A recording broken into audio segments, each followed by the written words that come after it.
믿음으로 사는 한 해라는 제목으로 말씀 전하겠습니다. 2025년 새해 첫 저녁 예배에 오신 여러분 진심으로 환영합니다. 지금 이 자리에 계신 모든 여러분들께서 2025년이 주님의 은혜 가운데 살아가는 한 해 되시기를 진심으로 바라며 축복합니다. 우리 좌우 옆에 분들이랑 인사하셨으면 좋겠습니다. 축복합니다. 사랑합니다. 인사하시겠습니다.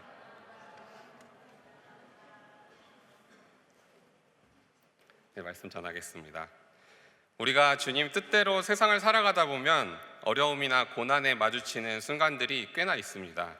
근데 그럴 때 되게 우리가 간절한 기도로 우리가 필요한 것들을 주님께 구하며 나아가는데, 그런데 우리가 구하는 것을 우리가 우리 삶에 꼭 필요한 것임에도 불구하고 하나님께서는 우리가 어차피 필요한 것들을 주시는 것을 우리가 알고 있음에도 어차피 허락하실 것이면서도 한 번에 좀 다 주시지, 우리 같은 연약한 인간들의 애를 태우고 결국 다 태우십니다.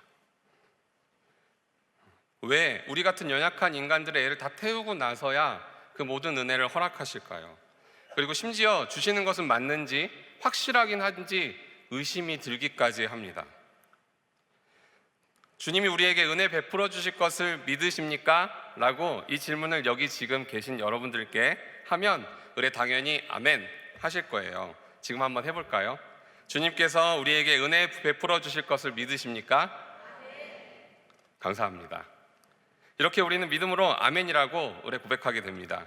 그렇지만 한 분 한 분 각자 가만히 스스로에게 질문을 해본다면 현재 자신의 삶에서 반드시 나를 도와주실 것이다, 하나님께서 나를 반드시 이끄실 것이다 라고 굳게 믿으면서 감사하는 삶을 걸어 나가시는 분들은 그렇게 많지 않을 수도 있고, 그런 다짐을 하며 살아가는 것조차 쉽지 않을 수 있습니다.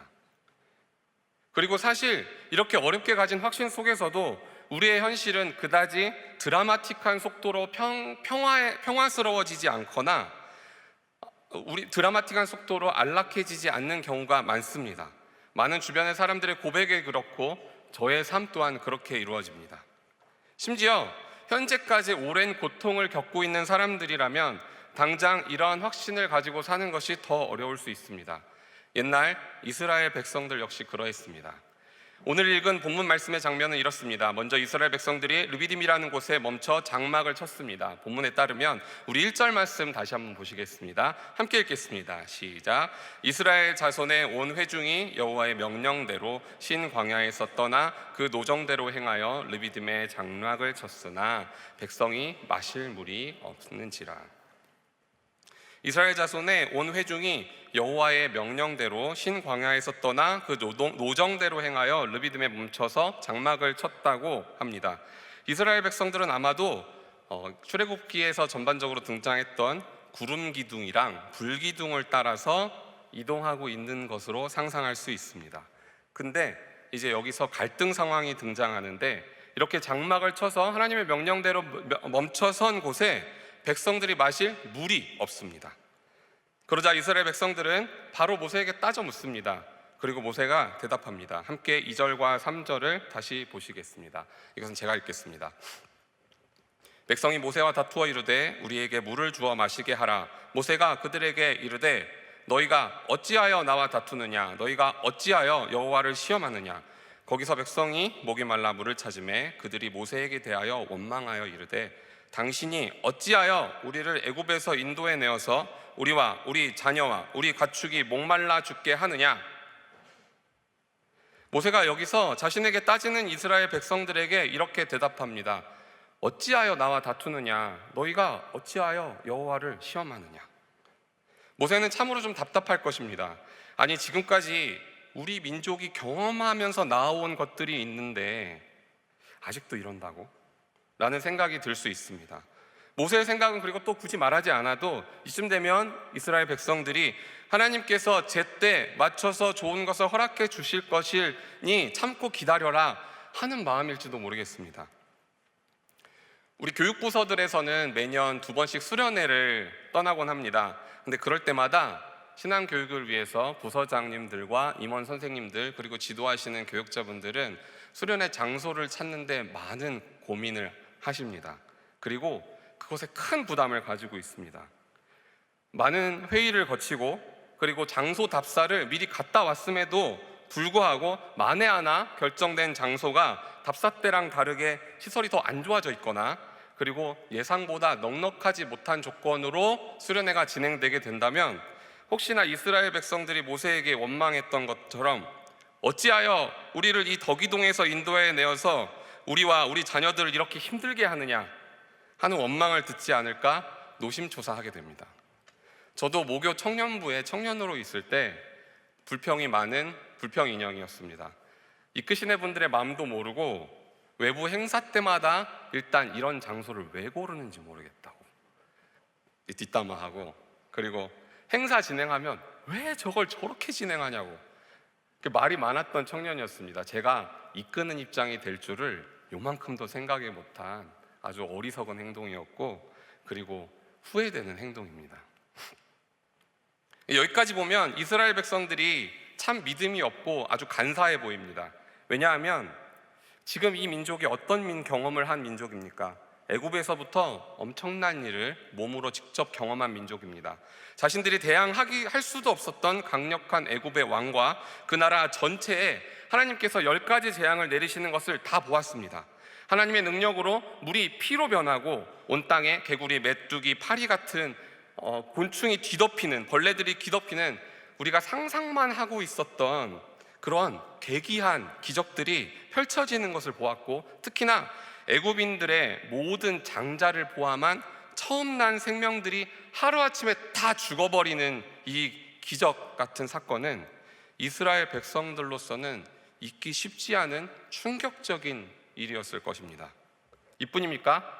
이스라엘 백성들이 지나오는 과정에서 하늘에 구름 기둥과 불 기둥이 있었으며 바다를 가르고 그 가운데를 통과하기도 했고, 쓴 물이 단물로 변한 것을 마시기도 했고, 하늘에서 내린 만나와 메추라기를 먹은 것은 얼마 채 지나지도 않은 일입니다. 그러니 이쯤 되면 모세 입장에서는 하나님이 자신들과 함께 하고 있기는 한지, 하나님이 우리를 과연 지켜주실지 라고 의심하고 원망하는 이스라엘 백성들이 도저히 이해가 되지 않았을 것입니다. 그런데 여러분, 지금 이 상황을 물이 없었다, 그래서 백성들이 수많은 기적을 보이신 하나님을 믿지 못했고 심지어 애꿎은 모세와 다투기까지 했다, 이렇게 간단하게 요약을 해버리면 이스라엘 백성들이 한없이 한심해 보이기만 합니다. 그리고 제대로 공감할 수 없을 수도 있습니다. 오늘 본문 3절 하반부에 보시면 제가 읽겠습니다. 거기서 백성이 목이 말라 물을 찾으매 그들이 모세에게 대하여 원망하며 이르되 당신이 어찌하여 우리를 애굽에서 인도해 내어서 우리와 우리 자녀와 우리 가축이 목말라 죽게 하느냐. 여기서 백성들이 우리 자녀와 우리 가축이 목말라 죽게 하느냐라고 말합니다. 우리가 만약 이 상황인 이스라엘 백성들 중 한 사람이라고 상상해 보겠습니다. 힘든 사막의 이동길에 심한 갈증은 우리 마음을 연약하게 만들기 충분합니다. 그래도 좀 의지가 강한 사람들이라면, 그리고 또 상대적으로 좀 건강한 사람들은 조금 더 참으면서 사막에서 물을 찾아보려고 노력할 것입니다. 그리고 우리 지도자들이 어떻게 하는지 조금 더 참고 인내하면서 지켜볼 것입니다. 그런데 내게 만약 아직 말도 못하고 울기만 하는 갓난아이가 있다면, 그리고 사랑하는 나의 남편이나 혹은 아내가 이 상황이 너무 힘들어서 죽을 지경으로 고통을 당하고 있다면, 그때는 아마도 이전에 우리의 경험들이고 뭐고 나의 강인함이고 뭐고 성숙하고 의지가 아주 강한 사람들이라도 감정이 폭발해버리고 말 것입니다. 특히 의협심이나 이타심이 강한 사람일수록 이와 같이 내 가족 또는 내가 사랑하는 사람들이 아픔을 당하는 걸 보면 더 참기 힘들어합니다.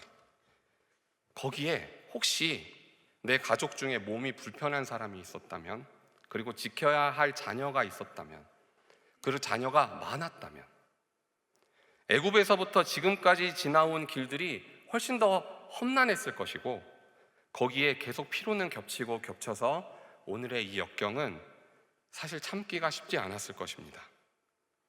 그래서 여호와의 능력의 약속을 기억하느냐 안 하느냐 같은 성숙한 사고가 지금 당장에는 아주 어려울 것입니다. 이 걷잡을 수 없는 갈등이 치닫는 상황에서 모세가 여호와께 부르짖었고 결국 여호와께서는 호렙산 반석에서 이스라엘 백성들에게 물을 내려주셨습니다. 바울은 고린도전서 10장에서 이 사건을 우리 신앙의 본보기라고 이야기합니다. 함께 말씀 보겠습니다. 이번에는 함께 읽겠습니다. 시작. 형제들아, 나는 너희가 알지 못하기를 원하지 아니하노니 우리 조상들이 다 구름 아래에 있고 바다 가운데로 지나며 모세에게 속하여 다 구름과 바다에서 세례를 받고 다 같은 신령한 음식을 먹으며 다 같은 신령한 음료를 마셨으니 이는 그들을 따르는 신령한 반석으로부터 마셨음에 그 반석은 곧 그리스도시라. 그러나 그들의 다수를 하나님이 기뻐하지 아니하셨으므로 그들이 광야에서 멸망을 받았느니라. 우리의 본보기가 되어 우리로 하여금 그들이 악을 즐겨한 것 같이 즐겨하는 자가 되지 않게 하려 함이니. 아멘. 바울은 그리스도인으로서 흔들리는 성도들에게 오늘의 이스라엘 백성들을 본보기로 삼으라고 말합니다. 그리고 고린도전서 10장에 보면 이어서 바울은 이렇게 이야기합니다. 함께 읽으시겠습니다. 사람이 감당할 시험 밖에는 너희가 당할 것이 없나니 오직 하나님은 미쁘사 너희가 감당하지 못할 시험 당함을 허락하지 아니하시고 시험 당할 즈음에 또한 피할 길을 내사 너희로 능히 감당하게 하시느니라. 아멘. 오직 하나님은 미쁘사 우리가 감당할 만한 시험만 주시고 시험 때에도 피할 길을 내어 주신다는 것입니다. 그러니 의심하지 말고 하나님을 굳게 믿으라 말합니다. 그런데 바울의 이 말은 단지 초대교회 성도들의 신앙의 단편만을 보고 쉽게 판단해서 권면한 것이 절대 아닙니다. 이스라엘 백성들의 당시 상황은 안중에도 없고 믿는 자의 자세와 하나님의 권능만을 강조하려고 한 말도 아닙니다. 그 당시에 그리스도인으로서 시험에 빠지지 않고 살아가는 것이 얼마나 힘든 것인지, 그리고 이스라엘 민족이 경험한 광야의 삶이 또 얼마나 힘들고 괴로웠을 것인지 바울도 잘 알고 있었을 것입니다. 그것을 모두 다 알지만 심지어 바울 자신도 주님의 사명을 감당하기 위해서 몸이 아프고 죽을 만큼 힘들지만 그럼에도 여호와를 신뢰하라고 주님께서 구원하실 것을 믿어야만 한다고 애달는 마음으로 말하고 있는 것입니다. 그리고 이것은 우리 하나님께서도 역시 마찬가지입니다. 우리에게 믿는 자들의 합당한 삶이 어떤 것인지 하나님께서는 우리에게 윽박지르듯이 강요하시는 게 결코 아닙니다. 연약한 우리들의 현실이 얼마나 힘든지 그 가운데 구원의 확신을 바라보면서 그에 맞는 삶을 사는 것이 얼마나 힘든 것인지도 하나님께서는 다 아십니다. 전지전능한 신이라서요, 우리를 만드셨기 때문이라서요, 그것뿐만 아닙니다. 이유는 하나님의 우리의 연약함을 다 아시고 모두 아시고 하나님의 우리의 상태를 다 아시는 이유는 바로 예수 그리스도께서 완전한 사람으로 이 땅에 오셨고 이 땅에서 우리와 함께 사셨기 때문입니다. 우리 인간처럼 예수님께서는 배고픔, 육체의 끔찍한 고통, 죽음의 공포, 기쁨, 사랑하는 사람이 죽는 아픔, 그리고 공동체의 행복, 마지막으로 죽음으로 우리 인간과 함께 같은 길을 걸으셨습니다. 비단 하나님으로서 능력이 있다는 이유만으로 우리를 잘 아신다는 것이 결코 아니란 뜻입니다. 우리 하나님은 다른 세상의 신들처럼 고상한 차원에 혼자 서 있는 게 아니라 가장 이토록 능력 있으신 분이 이렇게 연약한 우리와 함께 살고 함께 죽겠다고 하시는 분이십니다. 여기 이 자리에 모인 이유가 그리스도 주님을 위해 살겠다, 죽겠다 다짐하는 이유도 다 이 같은 예수 그리스도의 기가 막힌 사랑 때문이 아니겠습니까? 우리 하나님은 이러한 마음으로 이스라엘 백성을 훈련시키셨고 지금 우리들의 삶에도 당장은 힘들지만 힘을 내면 건딜 만한, 그리고 나면 굳은 살이 배겨서 감당할 만한 것들로 우리 역시 훈련하고 계십니다. 이것은 우리가 하나님 나라의 소명을 가진 걸맞은 자격을 갖춘 자녀가 되어야 하기 때문입니다. 그래야 우리는 주님께서 반드시 우리를 도우시고 이끄신다는 믿음을 가질 수 있으며 우리는 그 확신을 가진 자답게 살아야만 합니다.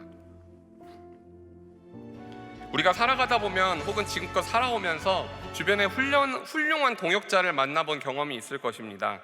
아니면 본인이었거나 공동체가 어려움에 처했을 때 다투게 하지 않고 오히려 마음을 돌보고 침착하게 주님 앞에 엎드리게 하는, 그래서 하나님께서 우리에게 베푸실 은혜를 의심하지 않게 하는 사람, 바로 이런 사람들이 믿음으로 사는 사람들입니다. 이들은 자기 주위 사람들을 주님께 간구할 수 있도록 이끌어냅니다. 그런데 우리 각자는 다 다양하여서 믿음이 장성하여서 하나님을 의심하지 않고 굳게 믿을 수 있는 사람이 있고, 아직은 성장 중이어서 오늘 본문의 이스라엘 민족같이 약간은 흔들릴 수도 있습니다. 그렇지만 반드시 우리는 연합하여서 구원해 하실 하나님을 굳게 믿으려고 노력해야 하며, 예수 그리스도를 통해 그 말씀을 통해 주신 그 확신을 가지고 다가오는 25년 한 해를 하나님을 믿는 자답게 살아가야 합니다. 그리고 살아갈 수 있음을 믿습니다. 주님은 반드시 우리를 지키시고 이끄십니다. 반드시 자비를 베푸십니다. 이스라엘 백성들의 탄원에 반석에서 물을 내신 것처럼 그 자비로움은 결국 이 땅에 그리스도를 보내심으로 확실히 증거하셨습니다. 거룩한 빛 광성교회 이 자리에 함께 계신 성도 여러분, 오늘의 믿음 없이 연약한 이스라엘 백성들처럼 하나님이 우리와 함께 계심을 결코 의심하지 맙시다. 우리의 생긴 모양과 인생길이 각자 다르듯 우리 주님께서 우리를 이끄시는 방법이나 모양도 그리고 그때도 다 다를 것입니다. 그러나 굳게 믿어야 하는 것은 하나님은 반드시 우리를 지키고 이끄실 것입니다. 그렇게 믿음으로 사는 한 해, 믿음으로 사는 한 해, 믿음으로 사는 한 해 외치면서 믿음의 확신을 가지고 사시는 한 해 되시길 소망합니다. 기도하시겠습니다. 사랑과 은혜가 풍성하신 하나님, 우리가 주님이 계신가 하는 의심을 품는 연약한 순간에도 우리를 불쌍히 여겨주셔서 우리에게 굳은 믿음을 허락하여 주소서. 우리 주님께서 우리에게 이미 베푸신 일들을 잊지 말고 기억하는 사람들 되게 하소서. 그리하여 2025년 주님께서 보여주실 일들을 기대하며 믿음으로 사는 한 해 되게 하시옵소서. 예수님의 이름으로 기도합니다. 아멘.